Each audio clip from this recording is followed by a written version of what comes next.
Well, we're back again after our little break here at the beautiful Blue House. And our sponsor is Intrepid Potash. And our guest today on the Faces of Carlsbad is Brad Molgard, one of our finest police officers, I might say.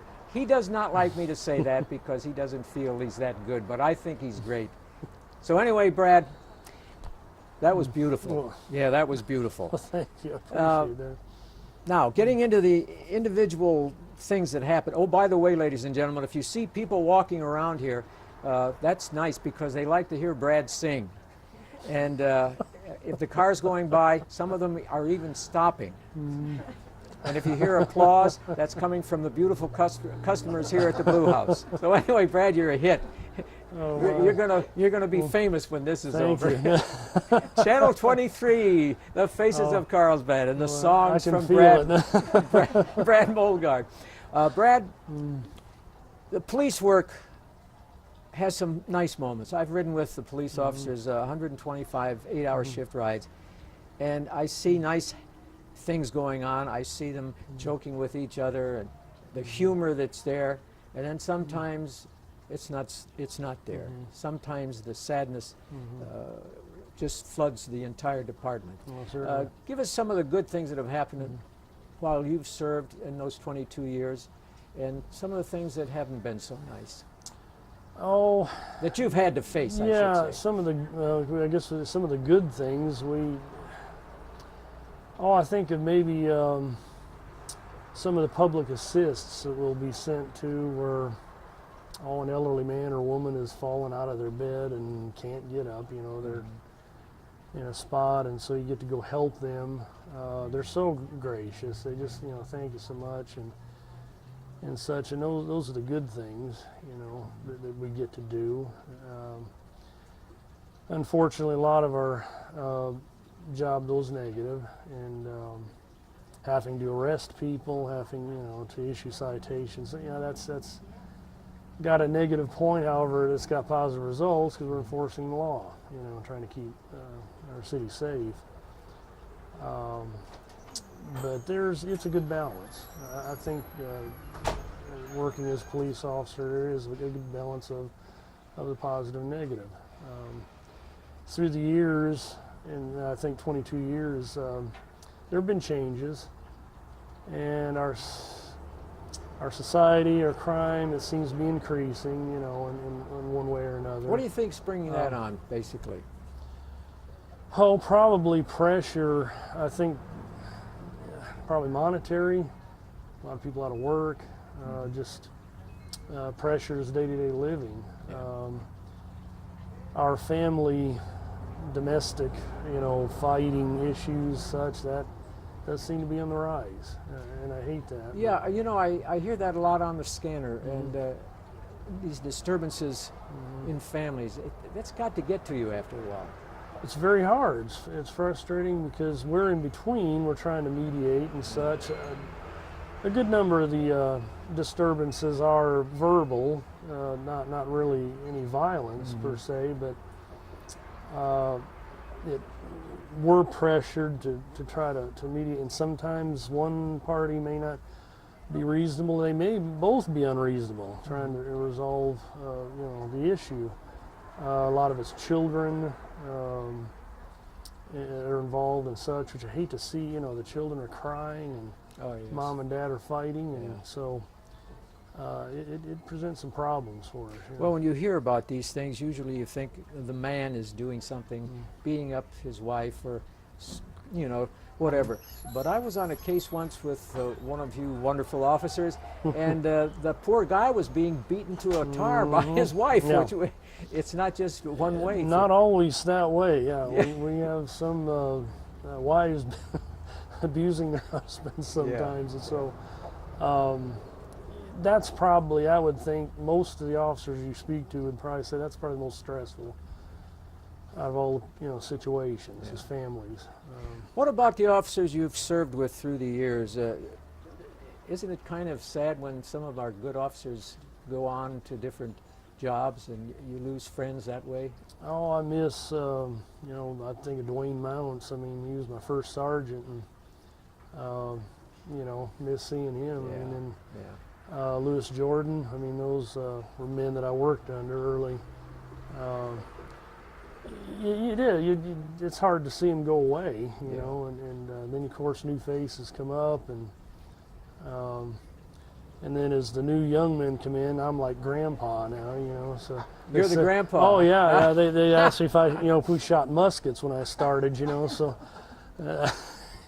Well, that reminded me. I was in court last week, and I'm waiting there to sit in on a case, and I heard this voice shout out, "Hey, old man!" And I looked around. There was only a young guy there sitting near me, and he hollered, "Old man!" again. I looked up. It was Judge Van Dyke. He was hollering at me. So you get to that point. It's discouraging. I guess eventually I'll get there. Yeah, right.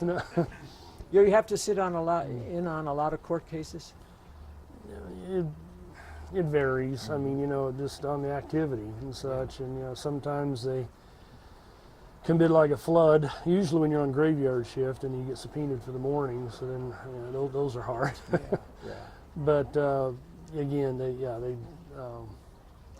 it comes in frequently enough to where it just encroaches on your personal time a lot and such. But and preparation for court and testifying, well, that's been one of my weaknesses. You know, I've seen like, you know, pressure and such, but it's all part of it. So. Well, one of the pressures for a police officer, and you all go by numbers, and there's a number called a 10-12, and when you have to sit 8 hours with a 10-12, doesn't that get on your nerves to us? By the way, the audience doesn't know what a 10-12 is, but that's a writer like me. I don't mind having a rider as long as, you know, he's a good rider. I mean, there's some I'd rather not be with. Well, that was. But Bob, you're a good rider. I mean, we have lots of good conversations. Yeah, we do. So, that's it. The first time I rode with you, they said, "Well, Brad, he talks, but not very often." And I remember for 8 hours we never stopped talking, except when you had to get out and handle a case. You're an interesting person, so we just kind of enjoy the same subjects, I guess. Now, I know police work takes up a lot of your time, but what do you do as a hobby? Well, probably my main focus right now is my photography. My wife, and this came, I think, as we were getting closer to my looking at retiring from the department. She really encouraged me to get serious about working with my photography again. I got my first camera when I was 18, but just did it as a hobby and pastime, and a little bit here and there. But I thought, that's really something I would like to really spend a lot more time on, and so I decided to really make a serious effort at producing art prints. Actually spoke to Helen Gwynn at the Artist Gallery about... the Artist Gallery? Yes, at the Artist Gallery to try to see if I could get into the gallery and display and such. In October of that particular year, been 2 years ago, I had my chance, and so that's been really, really great. Just producing a lot of scenics and still life subjects and such, and just really enjoy it, which branched into I guess would you say a little bit of commercial work. People I work with asked me to photograph their weddings and seniors and families, such. Of course, that was I was just like afraid. I was like, you don't know what you're asking me to do. Yeah. It's a totally different thing, But that's been really, really rewarding. Purchased some good equipment, and actually we've done about 10 or 11 weddings now.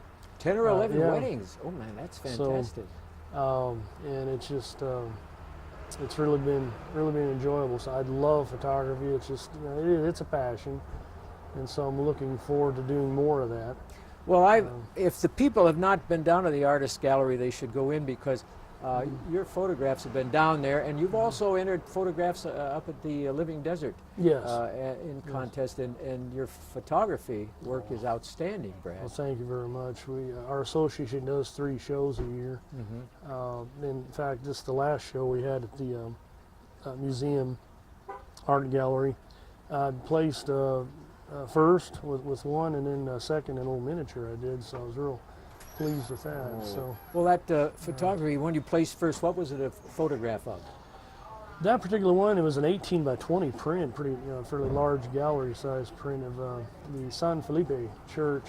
It's in Old Town Albuquerque, and it just turned out great. I titled it Gate and Towers, and you can see an entry gate with 2 towers just above the gate, and clouds were beautiful, blue sky, and it just came together. Well, I tried to follow in your footsteps, and my wife said, "Give it up. Brad's a better photographer. Keep Give it trying." up." So I had to give it up.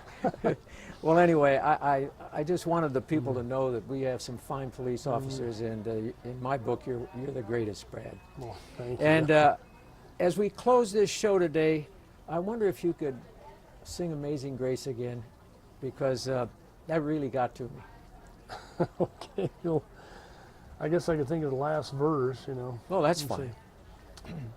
When we've been there 10,000 years, bright shining as the sun, we've no less days to sing God's praise. And when I want to thank you for being our guest today, Brad. I really do. And on behalf of Channel 23 and the faces of Carlsbad and Intrepid Potash, all I can say is you're terrific. Well, thank you, Bob. And I want to wish you the very best in the months to come when you retire. And stay in Carlsbad, though. We don't want to lose you. Well, I'll stay for a little while longer, I guess. Good. Okay. We'll try. Thank you, Bob. Thank you, ladies and gentlemen. Goodbye and good luck.